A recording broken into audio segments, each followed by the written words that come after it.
Gracias por acompañarnos esta semana aquí en la iglesia Sunlight Miami, una iglesia para la comunidad.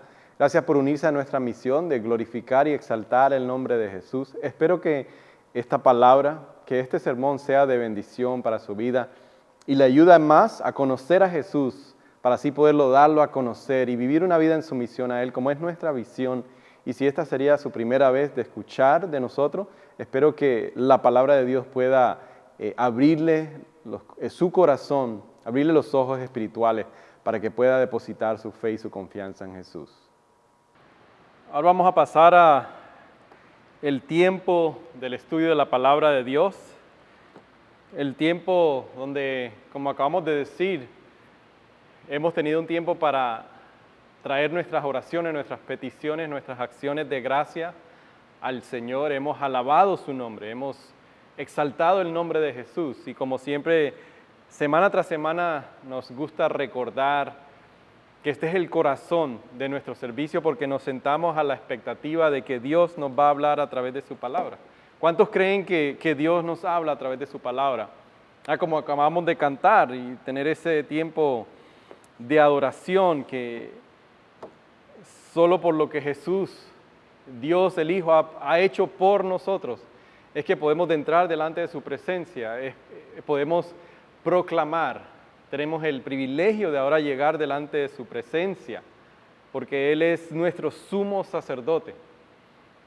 Y en esta porción del Sermón del Monte que ahora nos toca extraer de la palabra de Dios, de la Escritura, vamos a estar hablando sobre el tema de la oración. Así que vamos a pedirle al Señor que nos ilumine, que su Espíritu Santo ilumine nuestro entendimiento y nos hable, nos comunique a través de su palabra lo que Él tiene para nosotros en esta mañana. Amén. Oramos. Amado Padre, Dios soberano, oh Espíritu Santo, nuestro Señor Jesús, te pedimos en estos momentos que ahora tú ilumines nuestro entendimiento, que tu palabra, Señor, se resalte a nuestro ser y tu Espíritu Santo nos traiga claridad, Señor, a través de tu palabra y hoy podamos, Señor, no escuchar las palabras de tus siervos, sino las palabras que a través de tu Espíritu Santo tú quieres comunicarnos hoy para exaltar y glorificar el nombre de Jesús. Todo esto te lo pedimos en el nombre de Jesús. Amén. Vamos a abrir su Biblia. Si usted tiene la versión nueva internacional y tiene esta, como la que tengo yo en mis manos, ahí en su asiento, vamos a estar en la página 1477. No lo vamos a tener en pantalla, pero juntos vamos a leer, así que no tienen que girar su atención a la pantalla todavía, pero juntos vamos a leer la palabra de Dios que dice lo siguiente: pidan y se les dará, busquen y encontrarán, llamen y se les abrirá, porque todo el que pide recibe, el que busca encuentra y al que llama se le abre. ¿Quién de ustedes si su hijo le pide pan le da una piedra o si le pide un pescado le da una serpiente? Pues si ustedes, aun siendo malos, saben dar cosas buenas a sus hijos, ¿cuánto más su Padre que está en el cielo dará cosas buenas a los que le pidan? Así que en todo traten ustedes a los demás tal y como quieren que ellos los traten a ustedes. De hecho, esto es la ley y los profetas. Esto es palabra de Dios. Gloria sea a Dios el Padre. Esta semana tratando de pensar y de reflexionar acerca de este pasaje y buscaba información acerca de la relevancia para nosotros hoy en día. Y me encontré o me topé con cartas escritas por padres en su lecho de muerte. Y me llamó mucho la atención porque el patrón que se repetía en esas cartas era el siguiente. Y a manera de resumen, es que nadie en el lecho de muerte quisiera haber podido trabajar más, o desearía, anhelaría haber podido trabajar más, viajar más, incluso acumular más, lo que repetidamente se puede escuchar y se puede leer, y me imagino yo, al imaginarme el anhelo o la tristeza o el lamento de estos padres, es el deseo de poder haber hablado más, el poder haber buscado más tiempo para intimidar, para relacionarse con sus hijos, con sus nietos, con sus familias. Una pregunta que me hago yo y nos debemos de hacer nosotros, ¿qué escribiría si fuese posible, a manera de exageración? Si Dios escribiera una carta, ¿qué escribiría? ¿Qué incluiría esa carta para nosotros? Quizás escribiría por qué fulano o fulana no pasaron más tiempo conmigo, por qué no dedicaron más tiempo a intimidar conmigo. En este pasaje Dios, a través de Dios el Hijo, nos invita a aprovechar el privilegio que es nuestro, el privilegio de poder entrar, de pedir y buscar, porque se nos ha abierto una puerta a través de Jesús. ¿O qué tal si, por ejemplo, el médico, después de diagnosticar a una persona, le dice que tienes que tomarte esta pastilla, este medicamento, todos los días de tu vida, y el día que se te olvide tomar esta pastilla, morirás? ¿Cuántos de nosotros no inmediatamente nos aplicaríamos, intencionalmente buscaríamos el tiempo para tomar ese medicamento todos los días? Pero ¿qué tal si pensáramos de la misma manera en cuanto a la oración, en cuanto a la intimidad con Jesús? Porque no cabe duda que es una realidad para todo seguidor de Jesús que quisiéramos tener una mejor vida de oración. Y yo soy el primero que lo confieso. Deseo tener una mejor intimidad en cuanto a la oración, en cuanto a buscar el rostro de Jesús. Tal vez usted está acostumbrado a una manera de orar, o tal vez usted dirá, lo único que importa es la intención o tu disposición, pero aquí vamos a ver que Jesús quiere enseñarnos a orar, que por implicación eso indica que entonces hay una manera de no orar, hay una manera incorrecta de orar, disculpen, pero Él quiere enseñarnos a orar. Porque la mayor frustración creo que para muchos es, pues yo declaro su grandeza, entrego mi voluntad, le pido cosas y no lo entiendo. Porque no sucede. De hecho, algunas veces he pedido cosas que seguramente yo pienso que son la voluntad de Dios y no sucede. Eso son cosas que yo quisiera que sucedieran y pensaría que Él también quería que sucediera, pero no suceden y es muy frustrante.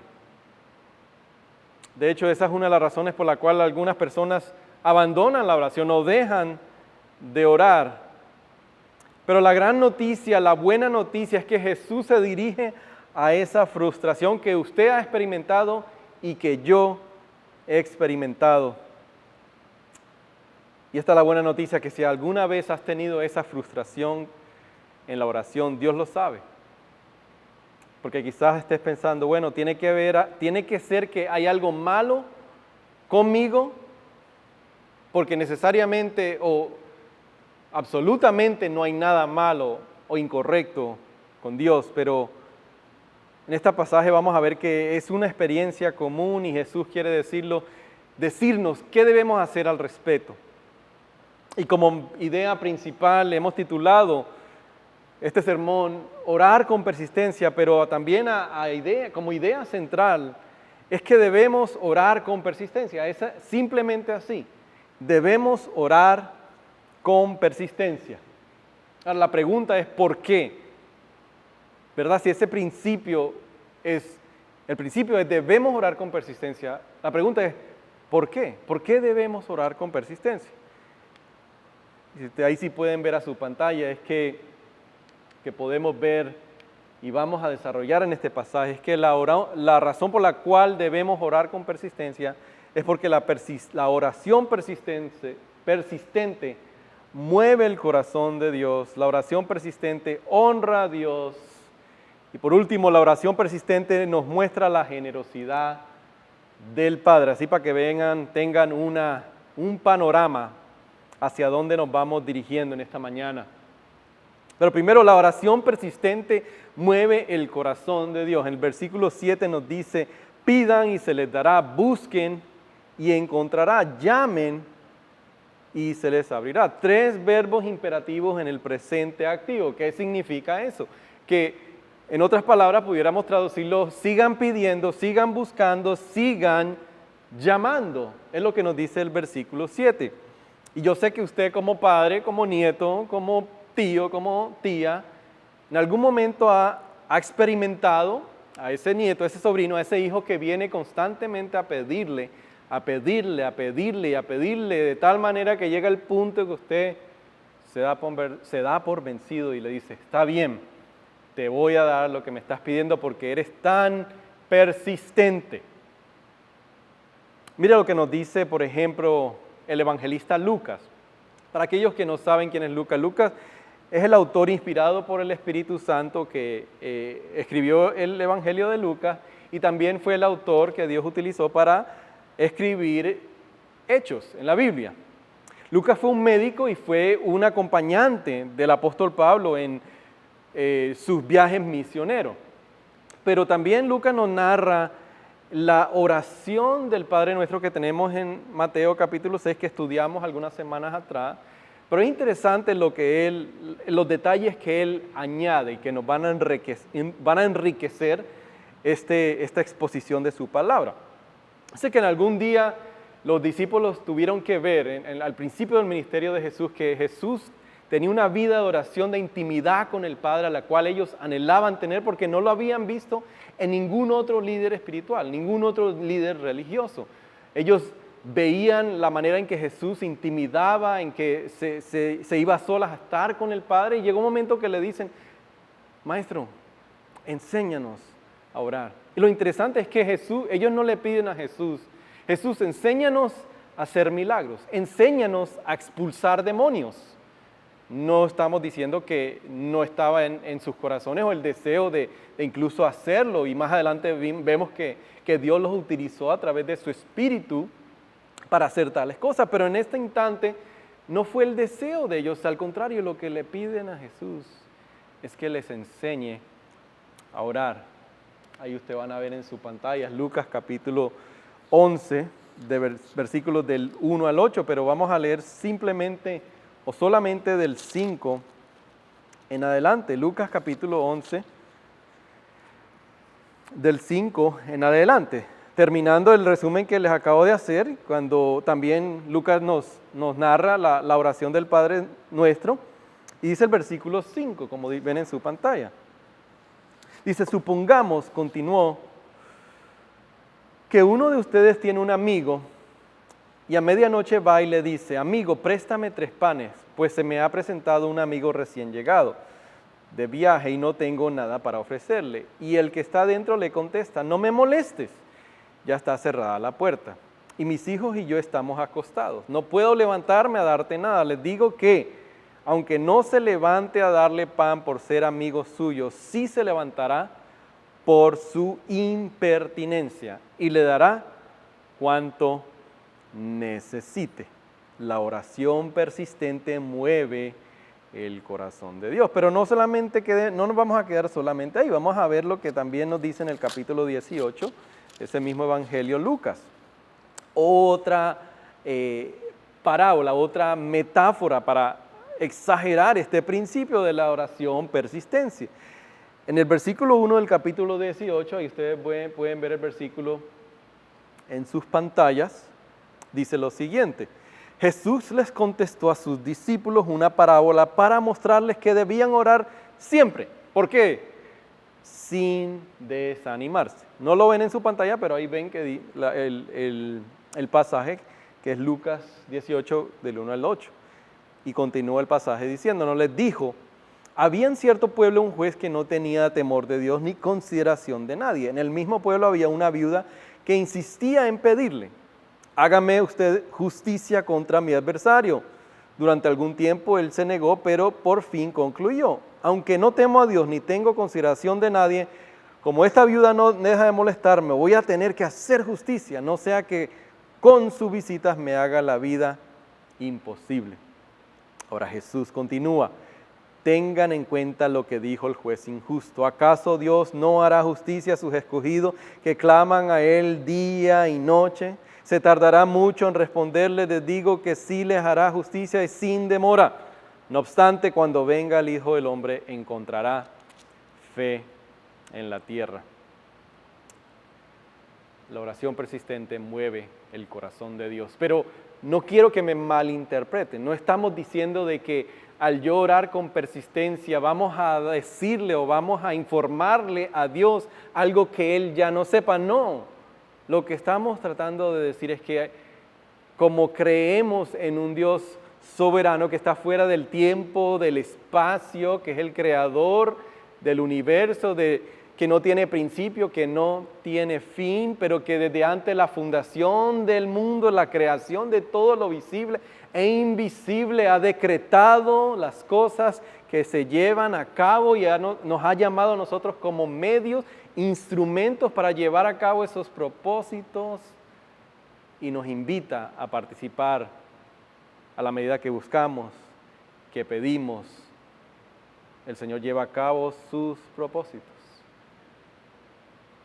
Mueve el corazón de Dios, pero tampoco, no solamente yo diría que mueve el corazón de Dios, pero también expone nuestro corazón. Porque como vimos algunas semanas atrás en la versión de Mateo de la oración del Padre Nuestro, ¿qué fue lo que nos dice? Ustedes deben de orar de esta manera. ¿Cómo? Como ese niño, ¿se acuerdan cuando hicimos la ilustración del niño que se sienta en las piernas del papá y le dice: hijo, maneja? Y el niño piensa que está manejando, pero en realidad el que está manejando es el papá, porque lleva el manubrio, el timón del coche, pero el niño piensa que está manejando. Dice: así oren ustedes. Cuando oren, Padre, santificado sea tu nombre. Véngase tu reino, hágase tu voluntad. Danos el pan nuestro cada día. Perdónanos nuestras deudas. Expone mi corazón cuando vengo con persistencia y me doy cuenta y se manifiesta qué es lo que está en mi corazón, qué es lo que estoy pidiéndole, qué es lo que estoy deseando. Estoy deseando que se venga mi reino, estoy deseando que se venga el reino de Dios. Pero no solamente expone, pero también transforma mi corazón. A la medida que yo vengo con persistencia y busco y llamo y pido, el Señor transforma mi corazón. Mire lo que dice el apóstol Pablo a la carta, escribiéndole su carta a la iglesia en Roma, en Romanos capítulo 8, versículo 26 y 27, después de decirle de una manera misteriosa, sobrenatural, de que el Espíritu Santo afirma a nuestro espíritu de que somos hijos de Dios. Más adelante dice en el versículo 26, asimismo, en nuestra debilidad el Espíritu acude a ayudarnos. Dice: no sabemos qué pedir, pero el Espíritu mismo intercede por nosotros con gemidos que no pueden expresarse con palabras. Y Dios, que examina los corazones, sabe cuál es la intención del Espíritu, porque el Espíritu intercede por los creyentes conforme a la voluntad de Dios. La oración con persistencia mueve el corazón de Dios. Dios se complace en derramar su bendición en aquellos que alinean el propósito de su vida con los propósitos de Dios, pero también expone mi corazón, qué es lo que hay en mi corazón, y transforma mi corazón.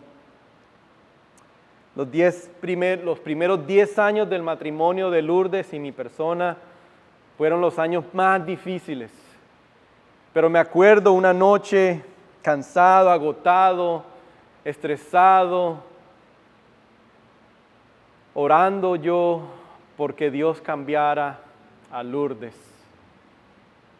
Y fue en uno de esos momentos de tanto pedirle al Señor y pensar que yo era el que menos tenía necesidad de cambiar, sino que ella tenía que cambiar. El Señor me habló a mi corazón a través de su Espíritu y me convenció de que si yo voy a cambiar a Lourdes, yo me ocuparé de transformar el corazón de Lourdes, pero primero yo te tengo que cambiar a ti.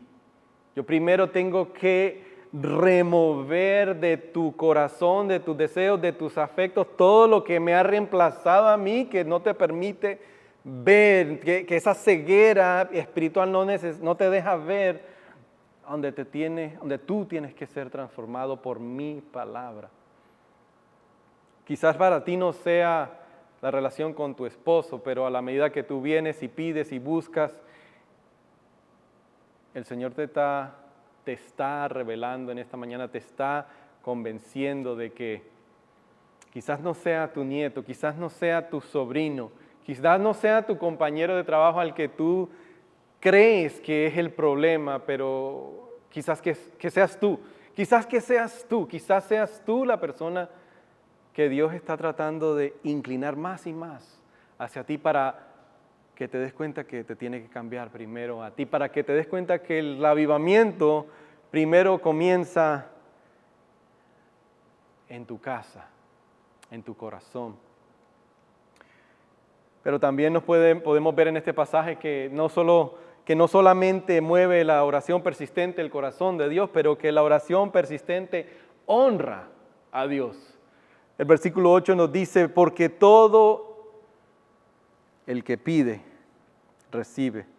El que busca, encuentra. Y al que llama, se le abre. Es una promesa. Es la promesa que nos da este pasaje.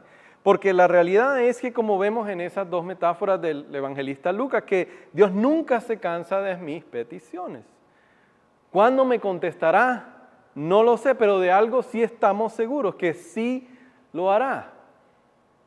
No nos da el pasaje, no nos da las categorías, no nos da los detalles. ¿Será ahora? ¿Será en mucho tiempo? ¿Será porque ayuno, porque no ayuno? ¿Porque oro por la mañana o por la noche? ¿Porque oro muchas horas o poco tiempo? No nos da esos detalles, pero no nos dice tampoco que Dios se cansa. Es como el padre que tiene el hijo que viene y le pregunta, papá, llévame aquí, papá, llévame aquí, mamá, llévenme aquí, papá, y el padre le dice que no, pero llegan unos momentos, llegan ocasiones que uno dice, está bien, te voy a llevar.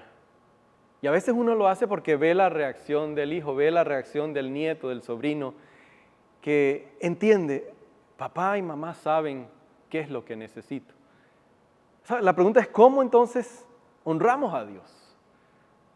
¿Cómo honramos a Dios a la medida que venimos con persistencia? Es porque reconocemos, nos ayuda a reconocer nuestra insuficiencia. Porque nadie, ojo con esto, iglesia, nadie pide lo que ya tiene.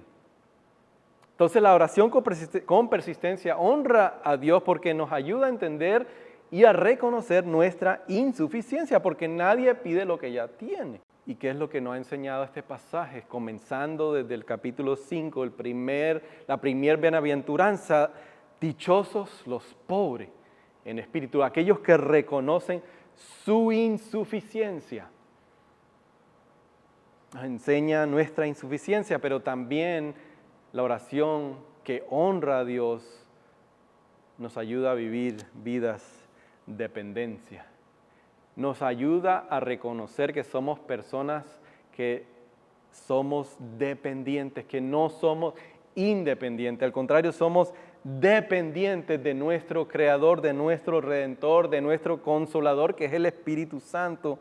Porque reconocemos como el hijo que reconoce, papá, yo sé que tú sabes mejor que yo lo que necesito.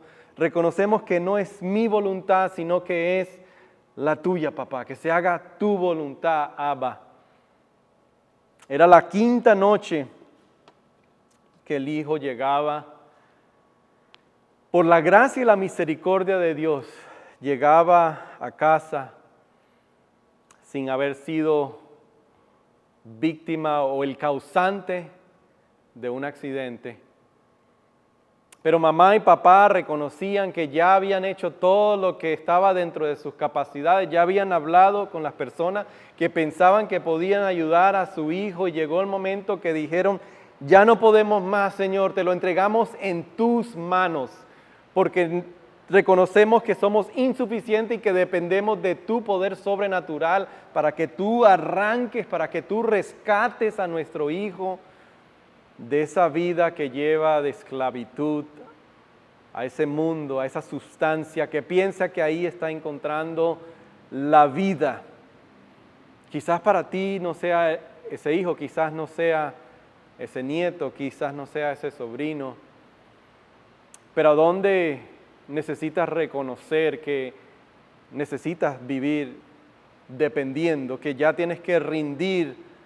O quizás sí sea ese nieto, quizás sea ese hijo que también tienes que rendirte, que has intentado también buscar personas, buscar ayuda por acá, buscar personas que puedan hablar con él o con ella. Y a la medida que vienes a pedir, a buscar, a llamar, el Señor ha prometido que vas a recibir. Pero quizás lo que te está tratando de enseñar es que vivas una vida reconociendo tu insuficiencia, pero también fundamentalmente que somos dependientes de Él. Y por último, la oración persistente nos muestra la generosidad del Padre. El versículo 9 de ese mismo pasaje nos dice lo siguiente, ahí se lo pueden ver en su pantalla, dice: ¿quién de ustedes, si su hijo le pide pan, le da una piedra, o si le pide un pescado, le da una serpiente? Pero si ustedes, aun siendo malos, saben dar cosas buenas a sus hijos, ¿cuánto más su Padre que está en el cielo dará cosas buenas a los que le pidan? Nos ayuda a ver la generosidad del Padre, cómo ha sido el Padre generoso con nosotros.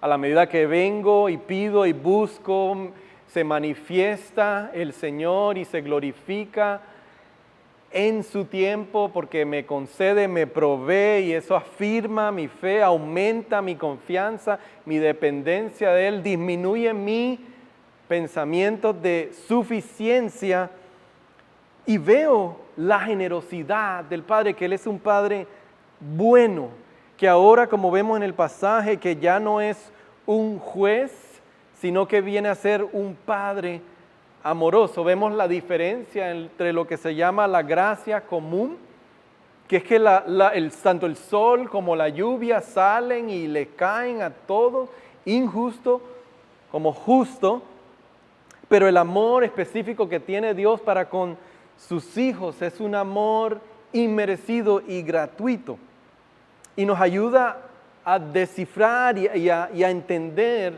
y a redefinir qué es lo bueno.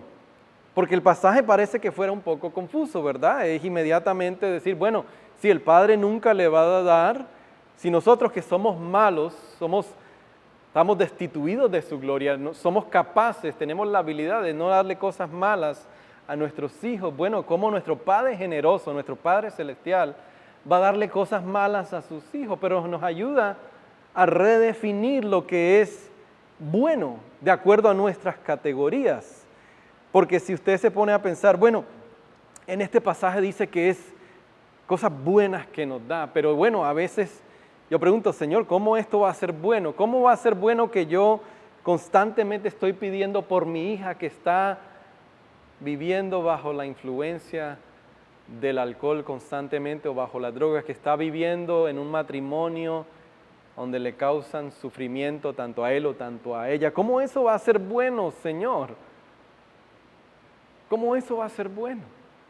Y me llama a la mente lo que dice el apóstol Pablo escribiéndole a la iglesia en Éfesos, cuando habla de que no somos salvos por nuestras obras.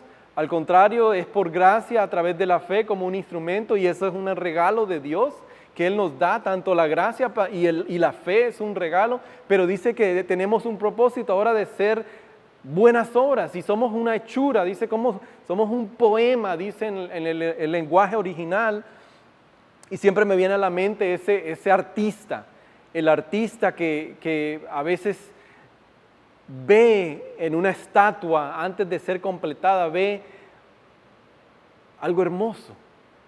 pero que nosotros que no somos artistas o cualquier persona que no le gusta el arte, lo ve y dice, eso es un pedazo de piedra, ¿cómo vas a decir que eso es hermoso?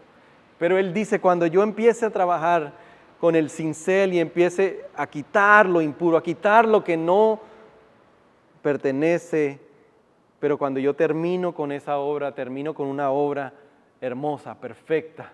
Al igual es con nosotros el Señor, que esas cosas que pensamos que son malas, son para nuestro bien, porque van formando en nosotros el carácter de Jesús, van formando, tallando su imagen en nosotros y duele. Y aquí nos dice el pasaje que las cosas, Él no nos va a dar cosas malas, pero cosas buenas que nos formen en su carácter y su imagen. Y tal vez eso sea lo que en estos momentos está atravesando tu nieto, tu nieta, tu hijo, tu sobrino, y Dios lo ha permitido, lo está utilizando para su bien, porque no le va a dar nada malo a sus hijos, pero fundamentalmente es para su gloria. Eso redefine para nosotros qué es lo bueno.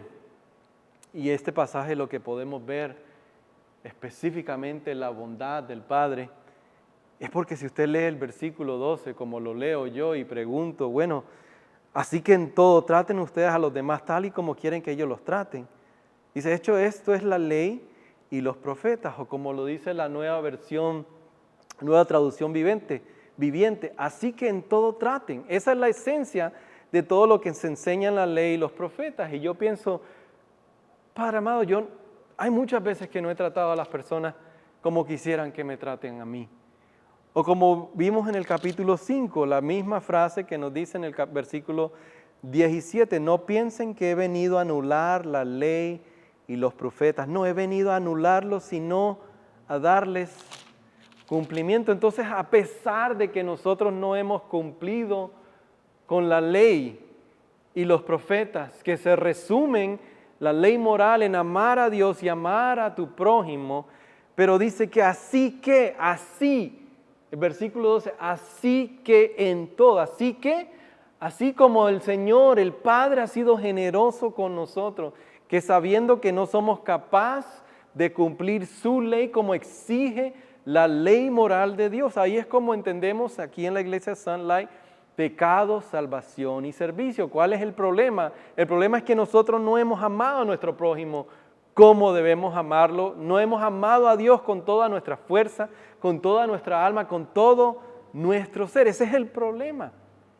Pero Jesús, Dios el Hijo, Dios el Padre ha enviado a Dios el Hijo a vivir esa vida perfecta en nuestro lugar y acreditarnos esa justicia, esa perfección que solamente ha podido cumplir el Hijo. ¿Y cuál es la salvación? ¿Cuál es la respuesta? Así como el Padre ha sido generoso, que ha entregado a su Hijo para que Él sea la maldición, sea como muriendo en una cruz, como dice la ley, que todo el que muera en una cruz es maldito, ha experimentado el infierno por nosotros. Esa es la salvación. Ahora en respuesta, ¿cuál es el servicio? Dice, ahora sí que como Él es generoso, ahora ustedes sean generosos. Ahora ustedes traten a los demás como quieren que los traten. A ustedes, como en el mismo capítulo 6, en la oración del Sermón del Monte del Padre Nuestro, así como ustedes han sido perdonados, perdonen a los demás. O como vimos la semana pasada, con la misma medida que tú midas a los demás, serás medido. Nosotros fuimos medidos con misericordia. Cuando no lo merecíamos la separación eterna de Dios. Y Él en su misericordia no nos ha dado lo que merecemos. Ahora nos dice, vayan y sean misericordiosos a la medida que yo vengo, a la medida que busco, a la medida que llamo, veo cómo se manifiesta la bondad del Padre, que fundamentalmente se ha manifestado en Jesús, que me ha presentado al Padre. Ahora dice, ahora vayan, sean imitadores de mí, traten a los demás como ustedes quieren ser tratados. Nos enseña, nos demuestra la generosidad del Padre cuando miramos hacia atrás. Cuando vemos estos pasados 3, 4, 5 meses, año, el Señor ha sido generoso con nosotros. ¿Y qué nos impulsa? ¿Cuál es la motivación? ¿De dónde viene el poder entonces para poder tratar a los demás como queremos que nos traten a nosotros? cuando no tengo claridad, Él me llama a pedir. Cuando no tengo idea qué decisión voy a tomar, Él me llama a pedir sabiduría, a pedir discernimiento, a ver qué decisión debo de tomar donde no tengo claridad, donde la palabra de Dios no me está hablando claramente, no veo cómo debo de actuar, cómo debo de proceder. El pasaje nos dice, al venir y pedir y buscar, pide. ¿Será que esta decisión va a glorificar a Dios y va a ayudarme a aumentar mi amor por Dios y mi amor por el prójimo? La oración con persistencia mueve el corazón de Dios porque nos expone, porque nos ayuda a entender que Dios viene a salvarnos primero que todo de nosotros mismos y transforma nuestro corazón, pero no solamente que mueve el corazón de Dios, honra a Dios y fundamentalmente nos ayuda a entender y aprender la generosidad de un buen Padre, porque fundamentalmente nos demuestra que Él es ahora nuestro Padre, y así como Él ha sido bondadoso con nosotros, nos llama a ser bondadosos con los demás. Así como ustedes quieren ser tratados, traten a los demás. Que Dios los bendiga, que nos ayude a aplicar su palabra. Oh Padre amado, gracias por tu palabra, Señor. Ayúdanos ahora en este tiempo a poder aplicarla, Señor, que no sea solamente conocimiento intelectual, que sé que muchos de nosotros y aquellos que nos siguen virtualmente desean, Señor, tener una mejor vida de oración, Señor. Quizás algunos de nosotros que por tiempo, pues ya nos desanimamos o nos frustramos al ver que a veces no son contestadas nuestras oraciones, o pensamos o preguntamos, ¿cuándo será el momento, Padre? Que hoy a través de tu palabra podamos entender la necesidad que debemos de continuar sin desanimarnos, a pedir persistentemente, no de una manera manipuladora o a través de una manera de utilizar este pasaje como una manera de manipular, Señor, o pensar de que si solamente lo hacemos de esta manera tú vas a responder, sino que tú nos llamas, nos invitas a deleitarnos en tu presencia, a gozarnos de este privilegio que tenemos de entrar en tu presencia. Todo esto te lo pedimos en el nombre de Cristo Jesús. Amén. Quiero darle las gracias nuevamente por acompañarnos a través de este tiempo en estudiar su palabra. Y mi deseo y mi oración es que no solamente haya sido adquirir más información, pero que la palabra de Dios pueda haber transformado sus afectos, que incline más su corazón hacia Dios y que aparte de ser conocimiento también afecte su vida. Y si de tal manera así ha sido, le vamos a pedir que se conecte con nosotros a través de nuestra página en sunlightchurch.com, en nuestras diferentes plataformas sociales. Puede dejarnos un comentario si ha consagrado su vida al Señor, si ha entregado su vida al Señor. Déjenos saber esta semana para aplicar el sermón. ¿Qué tal si a una persona podemos compartir este tiempo de la palabra? Usted no se imagina el poder que puede tener el solamente compartir con una persona. Así que le voy a animar, le voy a desafiar y espero que la palabra de Dios haya edificado su vida. Y quiero dejarle con esta bendición que nos dice que la gracia de nuestro Señor Jesucristo, el amor de Dios y la comunión de su Espíritu Santo sea con cada uno de ustedes. Que Dios les bendiga, que vayan a servir y amar a nuestro Señor. Gracias por reunirse con nosotros a través de nuestras redes sociales. Por favor, suscríbase en la página YouTube y no se olviden, síganos a través de nuestras redes sociales en todas nuestras plataformas y descargue la página de nosotros, Sunlight Church, clique a Campus Miami. Gracias, que Dios los bendiga.